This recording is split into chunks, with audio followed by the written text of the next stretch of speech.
हमारे न्यूज़ को ज़्यादा से ज़्यादा शेयर कीजिए ताकि अपराधी पुलिस के गिरफ्त में आ जाए। यह मामला कोठी थाने से मात्र 500 मीटर की दूरी पर एक गरीब पिछड़ जातीय अंसारी बरादरी पर हमला किया गया है। पिता और एकलौते बेटे फैज़ान अंसारी को जान से मारने के लिए हमला किया गया था ताकि पिता और बेटे को ख़त्म करने के बाद ज़मीन को हड़पा जा सकता है। आपको बताते चलें कि एजाज अंसारी की ज़मीन मेन रोड कोठी थाने के सामने महज 15 मीटर की दूरी पर है, जिस पर यहाँ के दबंगों ने एजाज और फैज़ान उनके परिवारों को 15 वर्षों से परेशान किया जा रहा है ताकि यह गरीब यहाँ से परेशान होकर घर खाली करके चला जाए। आपको उन सताए हुए गरीबों के घर भी दिख रहा है। यह गरीब अंसारी परिवार यहाँ किस तरह अपनी ज़िंदगी गुजार रहे हैं, फिर भी दबंगों को ज़रा सा भी शर्म नहीं आई और गरीबों का घर उजाड़ने की पूरा कोशिश किया जा रहा है। यहाँ लोकल मीडिया भी हिम्मत नहीं जुटा पाई कि इस गरीब की आवाज़ उठा सके। शायद दबंगों का डर उन्हें भी सता रहा होगा। मेरा नाम मोहम्मद एजाज अंसारी। घटना ये हुआ था सर कि हमारे के यहाँ नापने के लिए सीओ ने हर 2 महीना 1.5 महीना पर सीओ 5 अमीन कर करके नापी करवाती है और नापी करवा करके उसको लिया करके फिर कैंसिल करवा देती है, डाल देती है। फिर उसके बाद 16 तारीख को हमारे के यहाँ नापी के लिए वो नोटिस हमको किया था एजाज अंसारी को। तो हमने फिर कहा कि रुके, वो रुक करके नापी कराने के लिए अमीन आई तो हम अमीन के पास गए। वो नक्शा देख रही थी। नक्शा देखते ही देखते मेरा लड़का जो था कह इसकी देखिए अब भी ऐसा है कि ये जो नापी कर रही है ये अनलीगल है। तो कहा कि हम कहा कि वीडियो बनाओ इसका, हाँ अनलीगल है तो अगर वीडियो बनाओ। बस उसके बाद ये हुआ कि हम कहा कि उसके बाद कहा कि मेरे साथ चारों तरफ से वो लोग साफो खां के 2 भाई और कहा कि 3 बेटे और कहा कि मुखिया के आदमी लोग सब मेरे गोले से घेर ली। बाकी आदमी को हम नहीं पहचानते, शकल देखने के बाद पहचान लेंगे। और उसके बाद चारों तरफ घेर करके मारना स्टार्ट कर दी। मेरे भतीजा को मारीन पहले, उसके बाद कहा कि मेरे बेटा को मारीन, हमको पकड़ दी, मेरे मारना स्टार्ट की। वहाँ पर हम लोग 3 आदमी निहत्था थे खड़े, कुछ नहीं था हमारे के पास। वहाँ बहुत मारपीट हुआ। वहाँ के बाद फिर हम लोग जब कहा कि वहाँ से थोड़ा दूर भागे, फिर पीछे से हमको पकड़ लिया। तो मेरा बेटा दौड़ा तो बाजार में पूरा मारपीट पूरा चालू हो गया। चालू होने के बाद ये लोग कहा कि हम लोग दौड़ के घर में घुस गए। तो मेरे घर की जब औरतें कहा कि निकली घर से, तो घर से जब निकली औरत लोग, तो औरत लोग को पकड़ के घसीट लिया। फिर हम लोग को पकड़ के बाजार पर ले आए। अब बाजार पर ला करके मारना स्टार्ट किया। जब मेरी औरत लोग घर पे आई तो उसके बाद कहा कि ये लोग जो था औरत लोग को मारना स्टार्ट कर दिया। मेरी बेटी है, मेरी भाभी है, मेरी वाइफ है और कहा कि मेरी भतीजी है, जिसका ऑपरेशन अभी बड़ा ऑपरेशन से 1 महीना हुआ है। बड़ा ऑपरेशन से बच्चा विलादत हुआ है, लड़का विलादत हुआ है, उसको भी मारा गया। वो देख सकते हैं कि हम लोग का सारा इंजरी हुआ है कहा कि इमामगंज में दवा इलाज। और उसके बाद लड़का का मेरा कहा कि इमामगंज से रेफर करके मेडिकल गया भेज दिया गया जी। आप ये बताइए कि आप थाने के नज़दीक में रहते हैं, थाना एक्शन नहीं लिया? थाना ने एक्शन नहीं लिया। थाना जब मारपीट खत्म हो गया उसके बाद थाना आया हम लोग के पास। तब हम लोग कहा कि उस हालत में घायल हालत में थे। मेरा बेटा बहुत सीरियस था, उसको मुंह से उल्टी हो रहा था और बेहोश हो रहा था। और कहा कि होश आ रहा था, बेहोश हो रहा था मेरा लड़का। एम्बुलेंस से उसको कहा कि लेकर के फिर गया, इमामा से रेफर किया गया, लेके हम लोग मेडिकल में वहाँ पहुँचा। तो असल विवाद की जड़ ये है कि मेरे पास ज़मीन का सारा पेपर है, खतियान है, ऑन रसीद कट रहा है, मेरे पास केवाला है उस ज़मीन का।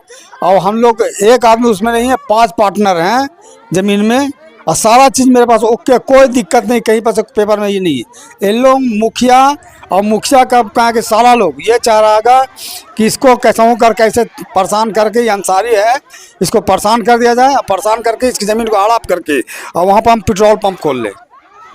तो क्या पिछड़ी जाति या अंसारी होना जुर्म है, उसी की सजा मिल रही है। हम लोग को अंसारी होना वहाँ जुलूम है सर। हम लोग कहा कि बस 2 घर आएंगे वहाँ पे और बाकी बस्ती में 4, 5, 6 घर आएंगे अंसारी।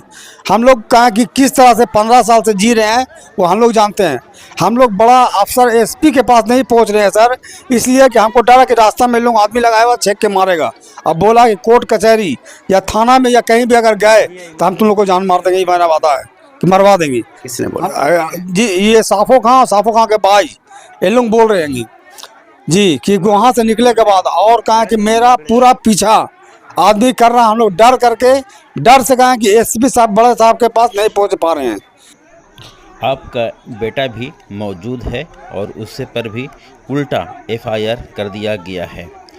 आपका बेटा बुरी तरह से इंजोर्ड थे, आइए जानते हैं उनसे क्या कहते हैं। जी, जब हमारे पापा को ये लोग पकड़ लिए थे, जो वहाँ पे मार हो रही थी वसीम किराना स्टोर के पास, तो वहाँ पे जब मार होने लगा तो घर से हमारे लेडीज़ भी कुछ आई, तो हम पापा को बचाने के चक्कर में ये हम दिखा सकते हैं कि यहाँ पे हमको मतलब दिमाग पे ही मारने की कोशिश की गई थी, बट गलती से यहाँ पे लग गया तो ये हमारा आँख और ये काला हो गया है।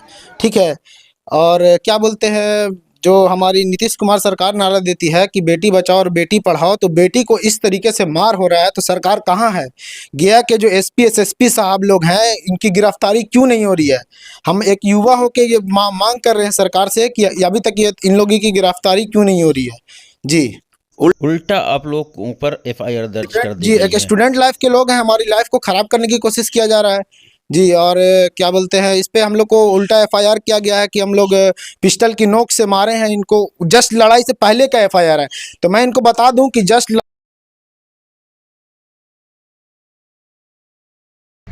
ये कोठी में बहुत बड़ा मामला हो चुका है और आप लोग के संज्ञान में है। आप जदयू के जिला अध्यक्ष हैं, इस पे आप वहाँ गए, क्या देखा आप उस पर बताइए कुछ, क्या देखा? सरकार महोदय, सबसे पहले मैं शुक्रिया अदा करता हूं आपका। हम लोग घटनास्थल पे गए, जा कर के देखा, घटना निंदनीय है। लेडीज़ लोग को मारना, ये कुछ दमंग प्रवृत्ति के लोग हैं, और लेडीज़ को मारपीट करना। उनका पेपर भी देखा, ज़मीन ऑनलाइन रसीद कटी हुई है और इन लोगों ने ज़मीन का खाता खुलवा लिया है और उस खतियान पे इन लोगों ने ज़बरदस्ती कब्ज़ा दखल करना चाह रहा है, जबकि उसमें कई वर्षों से मकान बना हुआ है और थाना के कुछ ही दूरी पर इन लोगों का घर है। तो इस तरह की घटना नहीं होना चाहिए। समाज के लिए बहुत बेकार मैसेज जाता है। और थाना प्रभारी से हम मिले हैं, एफआईआर हुआ है दोनों तरफ से। थाना प्रभारी भी बोले कि कार्रवाई चल रही है और इस तरह की घटना नहीं होना चाहिए। समाज के लिए बहुत थाना के बगल में मात्र 2 घर पासमानदा के लोग हैं जिनको इतना सताया जा रहा है और आप अल्पसंख्यक के अध्यक्ष हैं, तो आप नीतीश सरकार से क्या मांग करते हैं? सरकार इस पे क्या करे जो इन लोगों को इंसाफ मिले? देखिए, माननीय मुख्यमंत्री की सरकार है और घटना तो होता है, लेकिन ये भी देखिए कि कार्रवाई कितना तेज़ी से हो रहा है। जांच चल रही है, उन लोगों क्या छापेमारी हो रहा है, पुलिस एक्टिव है। घटना तो किसी टाइम भी घट सकता है, लेकिन काम देखिए कि कितना तेज़ी से चल रहा है। अगर प्रशासन काम नहीं करता, थाना प्रभारी एक्शन नहीं लेता, तब बोला जाता है।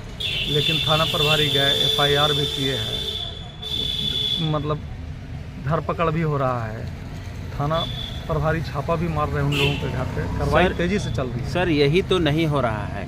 घटना को घटे हुए आज 9वां दिन है, अभी तक किसी की गिरफ्तारी नहीं। अभी हम थाना प्रभारी को बोले हैं, मिल करके बोलें कि उन लोग घर छोड़ करके अभी भागे हुए हैं। हम लोग जा रहे हैं, छापामारी कर रहे हैं और तेज़ी से कार्रवाई चल रही है और चलेगी। इसलिए चिंता करने की पीड़िता को इंसाफ मिलेगा? बिल्कुल, पीड़िता को इंसाफ मिलेगा। कानून की सरकार है, माननीय मुख्यमंत्री नीतीश कुमार की सरकार है। इसमें किसी अपराधी को, किसी घटना करने वाले को कहीं पर भी नहीं बख्शा जाएगा। आपका सर पूरा परिचय? मैं मोहम्मद सुल्तान, जिला अध्यक्ष अल्पसंख्यक प्रकोष्ठ गया।